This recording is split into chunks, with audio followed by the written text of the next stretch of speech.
10월 29일, 10월의 마지막 주일 함께 모여 또한 인터넷으로 예배드리게 하신 주님께 감사드리지 않을 수 없습니다. 10월도 함께 하신 주님께서 11월도 어떻게 인도하실지 궁금하며 설레입니다.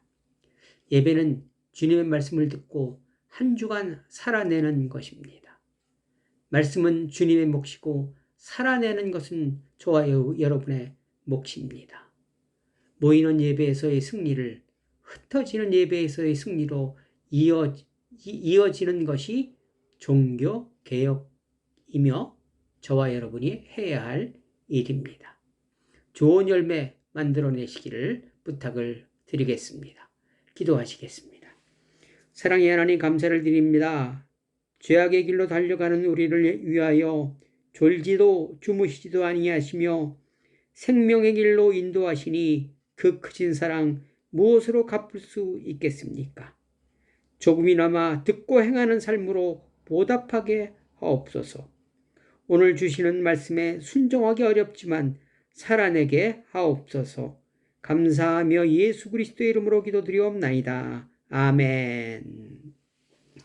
오늘 저와 여러분의 주신 하나님의 말씀은 열왕기상 21장 16절 이하의 말씀입니다. 제가 봉독해 드리겠습니다. 아합은 나봇이 죽었다함을 듣고 곧 일어나 이스라엘 사람 나봇의 포도원을 차지하러 그리로 내려갔더라. 여호와의 말씀이 드셋 사람 엘리야에게 임하여 이르되 너는 일어나 내려가서 사마리아에 있는 이스라엘의 아합 왕을 만나라. 그가 나봇의 포도원을 차지하러 그리로 내려갔나니 너는 그에게 말하여 이르기를 여호와의 말씀이 내가 죽이고 또 빼앗았느니라 하셨다 하고 또 그에게 이르기를 여호와의 말씀이 개들이 나봇의 피를 핥은 곳에서 개들이 내 피 곧 내 몸의 피도 핥으리라 하였다 하리라. 아합이 엘리야에게 이르되 내 대적자여 내가 나를 찾았느냐 대답하되 내가 찾았노라. 내가 내 자신을 팔아 여호와 보시기에 악을 행하였으므로. 아멘. 사랑하는 성도 여러분, 지난 한 주간 어떠한 삶을 살아내셨습니까? 제 경험은 눈을 뜨면 죄악의 길로 갑니다. 그러나 눈을 감고 잠자리에 들면 죄악이 멈추더라고요. 동에서 서가 멀듯이 죄악과 하나님은 상극입니다. 함께할 수가 없습니다. 그러기에 우리가 죄악의 길에 있을 때 하나님이 잘 찾아오지 않으십니다. 그러다가 잠이 들면 죄가 멈추고 그때 오셔서 우리의 죄악에서 지친 몸과 영혼을 치유하여 주시고 소생시키셔서 오늘이라는 선물을 주신다는 것을 생각할 때마다 크신 사랑과 은혜에 감사하지 않을 수 없고 허락하신 오늘이라는 시간에 최선 다하는 삶을 살아내야 한다고 다짐하지만 그러나 그 일이 말처럼 쉬운 것은 아니더라고요.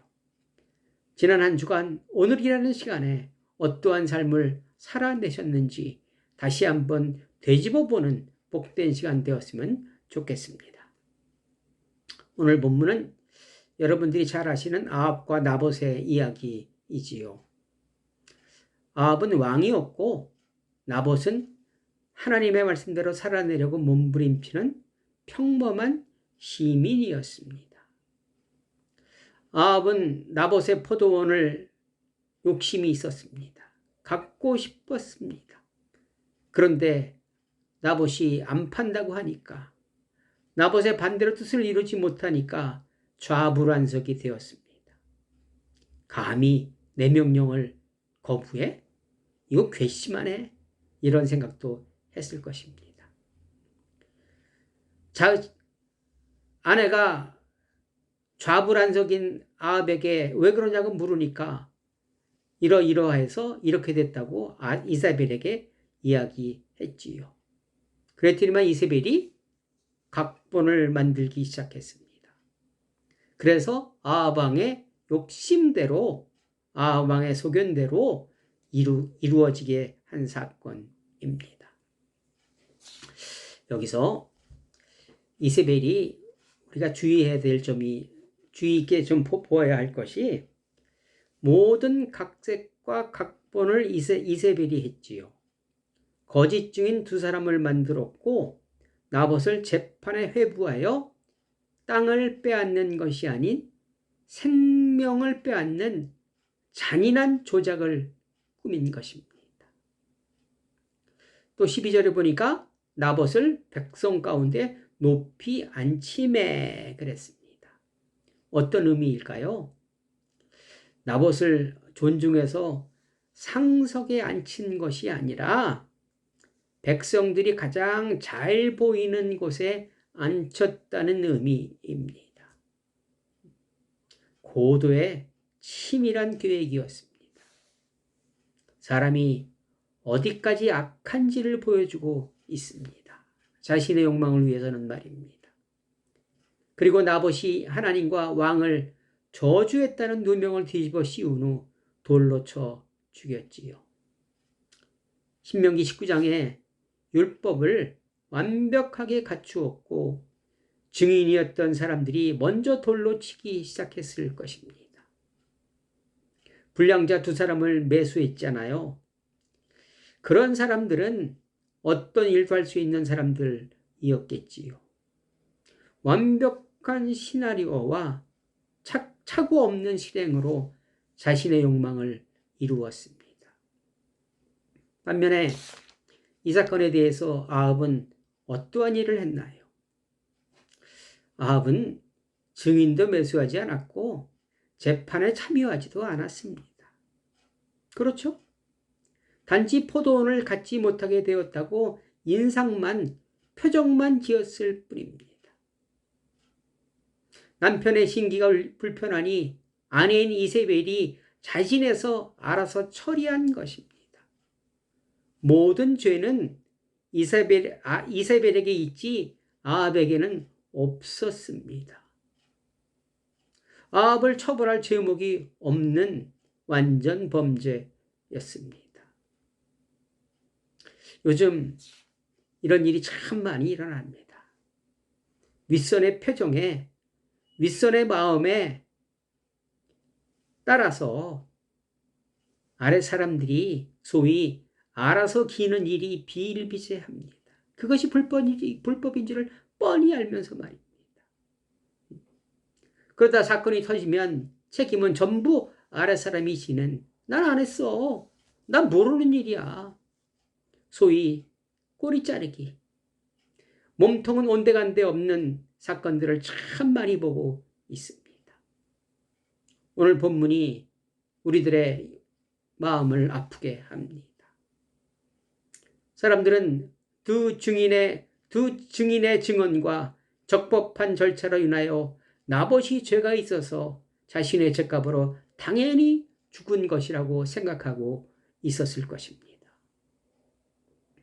그러나 본 사건은 완전 범죄인 것 같으나 심중을 살피시는 하나님께서 정확한 심판을 하고 계십니다. 19절 여호와의 말씀이 내가 죽이고 또 빼앗았느니라, 이렇게 정확하게 심판하십니다. 아합이 이 사건의 몸통이라는 것을 말해주고 있습니다. 나봇이 죽었다는 말을 듣고 아합은 억울한 죽음과 소중한 생명에는 조금도 관심이 없었고 오직 포도원을 차지하려는 생각으로 포도원으로 달려내려갔다고 합니다. 이 모든 것을 알고 계시는 여호와 하나님께서 나봇은 죄가 없고 아합의 죄는 크다고 말씀하시면서 너도 나봇처럼 죽임을 당할 것이라고 선포하고 있는 것입니다. 권선징악을 악인의 최후를 보는 것 같습니다. 저는 오늘 본문을 보면서 비슷한 장면이 떠올랐습니다. 그 장면이 제 마음을 아프게 합니다. 빌라도의 법정에서 예수님이 재판을 받고 있었고 그 주위에 서기관들과 대제사장 또 제사장들이 화려한 복장을 입고 예수님을 십자가에 못 박으라 소리치는 모습이 문득 떠올랐습니다. 누구를 위한 소리지름이었을까요? 이사야서 53장 4절, 그는 실로 우리의 질고를 지고 우리의 슬픔을 당하였거늘 우리는 생각하기를 그는 징벌을 받아 하나님께 맞으며 고난을 당한다 하였노라. 마음이 아픕니다. 아홉과 같이 욕심의 길, 탐욕의 길, 누군가를 이용하는 길을 가고 있다면 돌이키셔야 합니다. 여호와 하나님의 엄중한 경고의 메시지를 마음에 새기시며 반드시 멈추셔야 합니다. 아합의 길은 겉으로는 성공한 것 같으나 정작 망하는 길이기 때문에 그렇습니다. 예수님은 나봇의 억울함을 보셨듯이 저와 여러분이 오늘이라는 시간에 말씀대로 살아내려 몸부림치는 모든 것을 기억하시고 대신 갚아주시며 부활의 길로 인도하실 것입니다. 말씀대로 살아내는 것이 왜 힘들고 어렵고 눈물이 날까요? 나봇과 같이 억울하고 나만 손해보고 뒤처질 것 같기에, 돈이 없으면 막막하기에, 좁은 근심 걱정으로 말미암아 말씀대로 살아가지 못하고 있는 것입니다. 좁은 길이며 눈물이 나는 길이지요. 예수님이 가신 십자가의 길에는 저와 여러분의 눈물과 한숨과 억울함을 모두 그분이 안고 가신 길이기에, 갚아주시는 길이기에 믿음으로 따라갈 수 있는 것입니다. 나봇이 죽은 후 곧바로 22장부터 아합에 대한 하나님의 심판이 이루어집니다. 아합 왕이 죽는 통쾌한 일들이 벌어지는 이야기로 이어집니다. 욕심이 잉태한 즉 사망을 낳는다고 합니다. 한 번 한 거, 두 번은 못해? 다 가능합니다. 포도원을 빼앗은 경험이 있기에 담대해져서 길앗 라못을 점령하고자 합니다. 남유다 여호사밧에게 함께 하자고 합니다. 당시에는 북이스라엘이 남유다보다 힘이 강했지요. 그래서 여호사밧이 또 알아서 기고 있습니다. 4절, 나는 당신과 같고 내 백성은 당신의 백성과 같고 내 말들도 당신의 말들과 같으니이다. 윗손의 눈치를 보고 있습니다. 아합보다는 그래도 여호사밧이 조금 믿음이 있었기에 하나님께 물어보자고 합니다. 아합의 선지자 400명에게 물어봤습니다. 그 선지자들은 바알의 선지자들이었지요. 이구동성으로 아합의 편에 입맞춥니다. 그들도 어떻게 해야 살아남을지 알고 있습니다. 윗손의 눈치를 보며 알아서 기고 있습니다. 미가야에게 물었습니다. 아합의 선지자들과 같이 입맞추라 협박했지만 미가야는 하나님의 말씀을 그대로 전해 줍니다. 나봇, 예수님, 미가야의 공통점은 좁은 길, 말씀의 길로 살아간 것입니다. 이번 주 31일은 종교개혁 주일입니다. 종교개혁은 말 그대로 빗나간 길에서 돌아오는 것입니다. 우리가 잘못 알고 있는 단어가 몇 가지 있는데 그중 하나는 부흥이라는 단어입니다. 부흥의 원래 의미는 돌아간다는, 성서로 성경으로 돌아간다는 의미입니다. 리바이벌입니다. 그러나 우리는 규모가 커지고 숫자가 많아지는, 부해지는 것을 의미로 알고 있습니다. 그것은 성장입니다. 지금 우리 기독교의 주소는 어떻습니까? 오늘 본문은 종교개혁 주일을 맞이하여 우리 모두에게 꼭 필요한 말씀이라 생각해 보았습니다. 우리의 관심은 온통 성장에 있습니다. 돈을 섬기며 건물도 크게, 경쟁에서는 이겨야 한다고 그것이 은혜이며 축복이라고 가르쳤고 그것을 따라가다 보니 아합의 길로 가고 있는 것은 아닌지 생각해 보아야 합니다. 종교개혁은 묻는 것입니다. 그러나 묻는 자세는 누구나 다 가지고 있습니다. 물을 때 내가 스스로 결정해놓고 내 결정에 예수님을 끌어들이는 요식 행위로 생각하고 있지는 않은지 나 자신에게 물어보셔야 합니다. 그리고 분별을 하셔야 합니다. 아합의 길과 나봇의 길, 예수님과 대제사장들의 길, 미가 선지자와 400명 바알 선지자들의 길 중 어떠한 길이 옳은 길인지 정확히 분별하셔야 합니다. 많은 사람들이 가는 길이 결코 옳은 길이 아닙니다. 오직 주님이 가신 길만이 옳은 길이며 저와 여러분이 가야 할 길입니다. 사랑하는 성도 여러분, 여러분은 지금 어느 길에 서 있고 어느 길로 가고 계십니까? 세상이라는 윗대가리의 비유를 마치며 스스로 자세를 낮추고 계시지는 않으십니까? 만군의 여호와 하나님의 말씀에 순종하는 삶을 살아내려 몸부림치고 계십니까? 나부터 지극히 작은 것부터 오늘이라는 시간에 동참해 보시기 바랍니다. 주님의 얼굴을 매일 보시기 바랍니다. 세상의 유혹을 뿌리치며 하나님을 선택했을 때 하나님은 기뻐하시며 나의 눈물 닦아 주십니다. 시편 23편 5절, 주께서 내 원수의 목전에서 내게 상을 차려주시고 기름을 내 머리에 부으셨으니 내 잔이 넘치나이다. 이 영광 어떠십니까? 하나님은 다 알고 계시고 반드시 보응하십니다. 내 욕심, 내 밥그릇 조금만 내려놓으시기 부탁드립니다.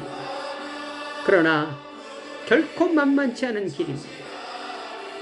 마음은 원이로되 육신이 연약합니다. 제 경험으로는 세상의 길로 가는 것이 훨씬 쉽습니다. 그러나 이것은 말씀과 기도와 믿음으로 반드시 극복해야 한 과제입니다. 주님 부름에 앞에 가서 이래서 못했고 저래서 안 됐고 핑계댈 수 없을 것입니다.